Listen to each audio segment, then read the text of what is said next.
Caríssimas irmãs, caríssimos irmãos, que Jesus nos abençoe, nos dê a sua paz e que possamos, nesses breves momentos que vamos ficar juntos, comentarmos algum assunto sobre o Evangelho segundo o Espiritismo e que hoje nós vamos falar de Sócrates e Platão.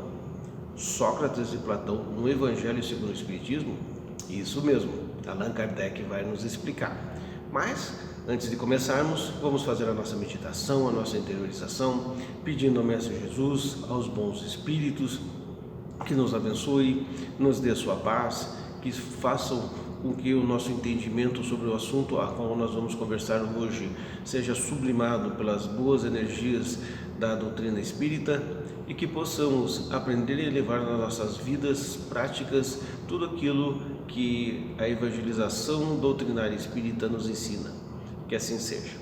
Sócrates e Platão no Evangelho segundo o Espiritismo. Está na introdução, onde Allan Kardec, através do Espírito de Verdade, vai nos dizer que, além disso, as citações de Sócrates e Platão pressentiam a ideia cristã em seus escritos e que também nos deparam os princípios fundamentais do Espiritismo.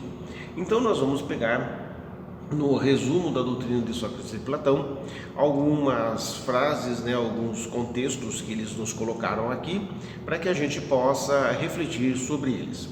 O primeiro deles: o homem é uma alma encarnada. Isso muito antes do Espiritismo, muito antes das codificações de Allan Kardec. Antes da sua encarnação, ele vai dizer, existia unida aos tipos primordiais as ideias do verdadeiro bem e do belo. Separa-se deles, encarnando e recordando o seu passado, é mais ou menos atormentada pelo desejo de voltar a ele. Então nós temos que primeiramente fazer uma introdução em relação a Sócrates. Sócrates, como Jesus Cristo, não deixou nada escrito. Quem acabou assinalando os seus princípios, o seu educandário, foi o seu filósofo Platão. Então Platão vai realmente refletir sobre essas questões de Sócrates nessa primeira frase dele, que nós realmente somos uma alma encarnada. Nós temos que fazer uma separação entre espírito e alma. A alma é o espírito encarnado. Enquanto eu aqui estou encarnado nesse planeta, enquanto eu estou, vamos dizer assim, vivo aqui nesse planeta, eu estou com o meu espírito encarnado, quer dizer, está dentro do meu princípio de carne, está dentro do meu corpo físico. Quando nós deixamos esse corpo físico, através do que nós chamamos de morte, nós viramos espíritos, nós transformamos a simbologia da alma em espíritos, porque daí nós já não temos mais o envoltório carnal para nos comandar exatamente nessa nossa viagem aqui por esse planeta, nessas nossas paragens, nesse período em que nós ficamos aqui. Então o homem é uma alma encarnada, e dentro desse princípio da alma encarnada, nós vamos aprendendo muitas coisas. Nós vamos vivendo muitos desafios, como sempre a gente cita e gosta de citar, não é problemas que a gente tem na vida, a gente tem desafios. Quando nós temos desafios, os desafios são bem mais práticos de lidar, Nós entendemos que os desafios, eles têm uma solução, às vezes um pouquinho mais demorado, um pouquinho mais rápido, mas eles têm uma solução. Problemas, como a gente sempre brinca, tem livro de matemática. O problema, geralmente, ele tem uma solução simples, às vezes uma solução complexa e às vezes uma solução que não é bem uma solução, Ele chega a uma definição. Os desafios não, os desafios eles sempre têm uma conclusão, uma solução e um aprendizado durante eles. Então, no Evangelho segundo o Espiritismo, na introdução, ele vai dizer que não se pode enunciar mais claramente a distinção e a independência entre o princípio inteligente e o princípio material. E além disso, a doutrina da pré-existência da alma, da vaga intuição que ela guarda de um outro mundo a que aspira, da sua sobrevivência ao corpo, da sua saída do mundo espiritual para encarnar e da sua volta a este mesmo mundo após a morte. É finalmente o germe da doutrina dos anjos caídos. Ou seja, enquanto nós não nos depurarmos muito em relação ao nosso próprio espírito, ainda somos anjos caídos, como diz aqui a introdução do Evangelho segundo o Espiritismo, através de Sócrates.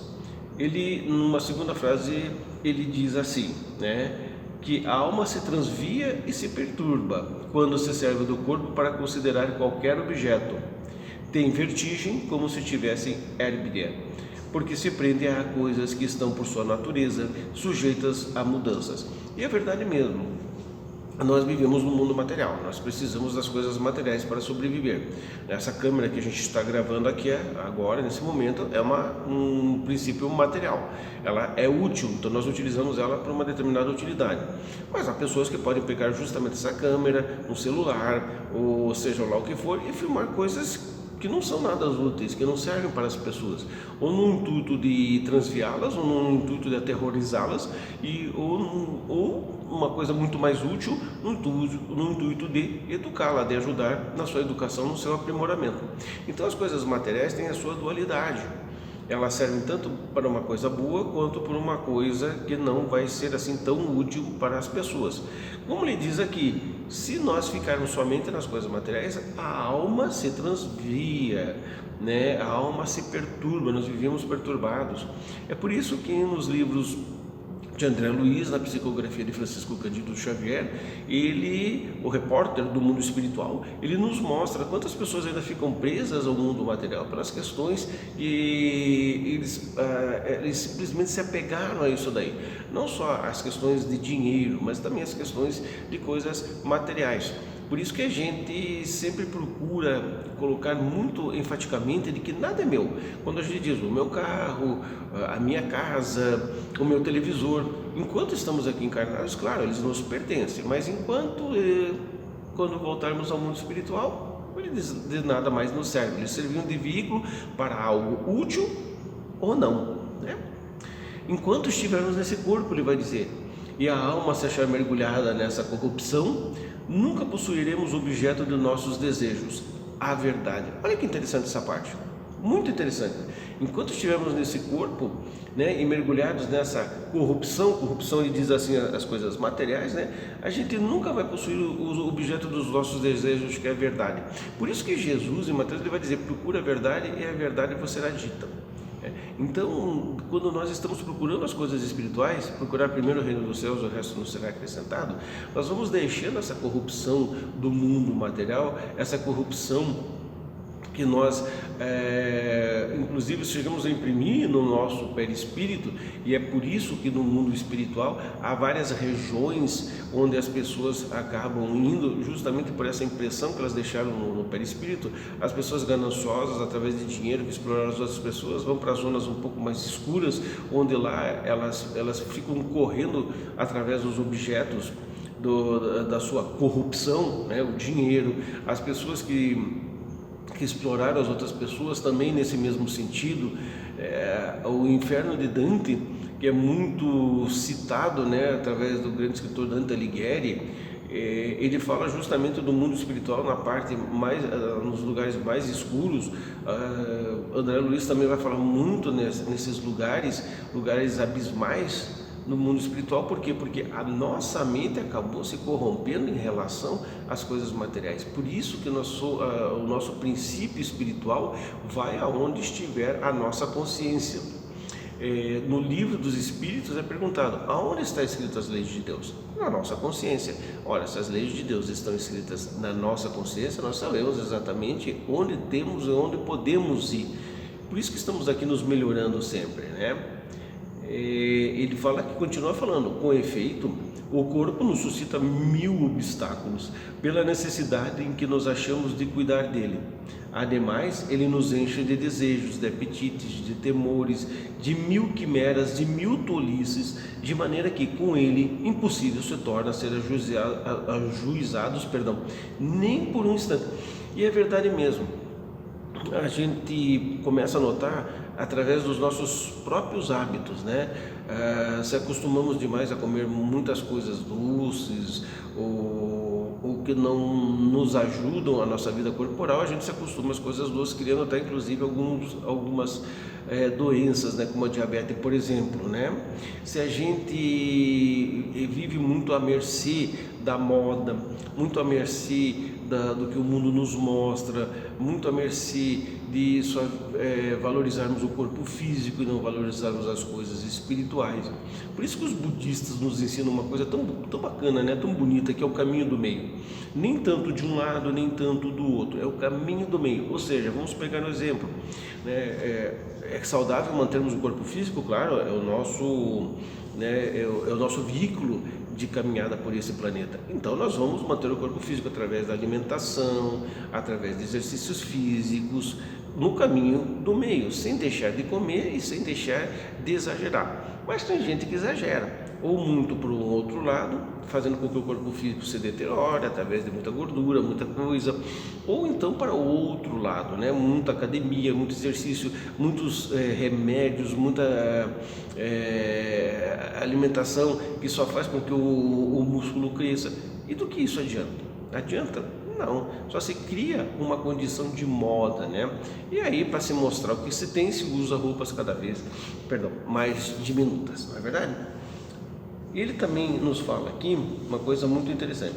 Após a morte, o gênio que nos fora designado durante a vida leva-nos ao lugar de onde se reúnem todos os que têm de ser conduzidos para serem julgados. Quando ele fala gênio, o que ele quer dizer? Né?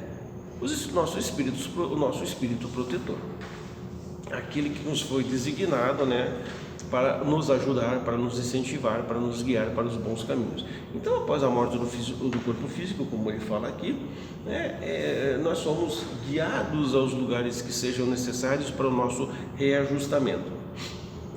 Ele fala aqui que os demônios ocupam o espaço que separa o céu da terra. Quando ele fala em demônios, hoje nós sabemos pela doutrina espírita, são justamente nós. Os demônios, os anjos, somos nós, seres encarnados que ou nós melhoramos na nossa vida, né, espiritual, através do estudo, através do trabalho, através da ajuda das outras pessoas, ou nós vivemos como nós achamos que o mundo deve viver, e daí nós, através da nossa consciência, nós vamos àqueles lugares onde a nossa consciência simplesmente ficou obscura, né?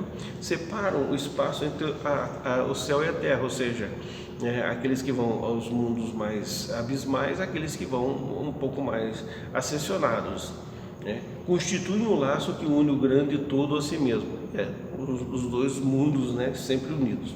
Então Sócrates, ele vai também nos colocar que a maior preocupação do filósofo, tal como compreendem Sócrates e Platão, é tomar o maior cuidado com a alma, ou seja, com o espírito, menos pelo que respeita a esta vida, que dura mais que um instante, do que tendo em vista a eternidade.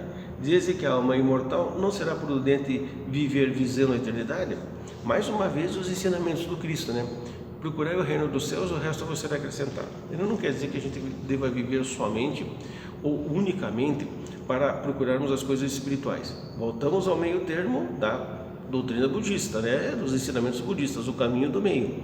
Né? Trabalharmos a vida espiritual com a vida material, entendendo de que as coisas materiais não ficarão aqui e nós retornaremos com os ensinamentos espirituais. Mas as duas, elas são infinitamente importantes para a nossa evolução. Uma não se completa sem a outra. Por isso que ele diz assim: se a alma é imaterial, tem de passar após essa vida a um mundo igualmente invisível e imaterial, do mesmo modo que o corpo, decompondo-se, volta à matéria, né? Coisa bem sucinta. Os filósofos, e hoje nós temos uma gama de filósofos assim, muito bons, com uma linguagem extremamente simples, que a gente pode citar alguma, isso daí ficaria até desconfortável não citar os outros, mas a gente procura bastante no YouTube, de pessoas que nos ensinam justamente isso daí, a vivermos de um modo que nós não nos apeguemos tanto às coisas aqui deste mundo, né? O corpo, ele vai dizer, conserva bens impressos os vestígios dos cuidados de que foi objeto e dos acidentes que sofreu. Dá-se o mesmo com o espírito. Quando despida do corpo, ele guarda evidente traços do seu caráter, de suas afeições e as marcas que lhe deixaram todos os atos da sua vida. Por isso que a gente sempre conclama: ninguém, né, vai retornar ao mundo espiritual foi de um determinado jeito nesta vida e vai voltar como anjo, né?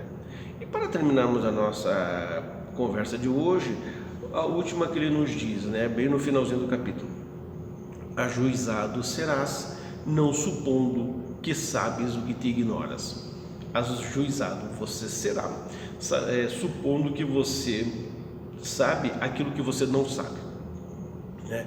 E vem a tradicional frase de Sócrates: homem, conhece-te a ti mesmo. Então, não queira falar de coisas que você não sabe, não queira ajuizar coisas que você não tem informação. Nós estamos aqui todos para evoluir, e essa evolução se faz justamente no princípio lógico de que eu aprendo, e quanto mais eu aprendo, mais eu tenho que aprender. Eu não sei de tudo, mas eu sei alguma coisa. Mas esse alguma coisa sempre vai precisar de uma atualização, de uma melhora, de uma evolução. E é assim que nós vamos evoluindo espiritualmente, através do aprendizado, através dos nossos atos e através desses filósofos. Por isso que a doutrina espírita, no seu tripé, tem a filosofia. A filosofia para que a gente possa se engrandecer espiritualmente e trabalhar essa filosofia do modo prático na nossa vida material, enquanto aqui estivermos passando. Muita paz, prosperidade. Até um próximo encontro, se o Mestre Jesus assim nos der o seu aval para a nossa presença, e uma excelente noite.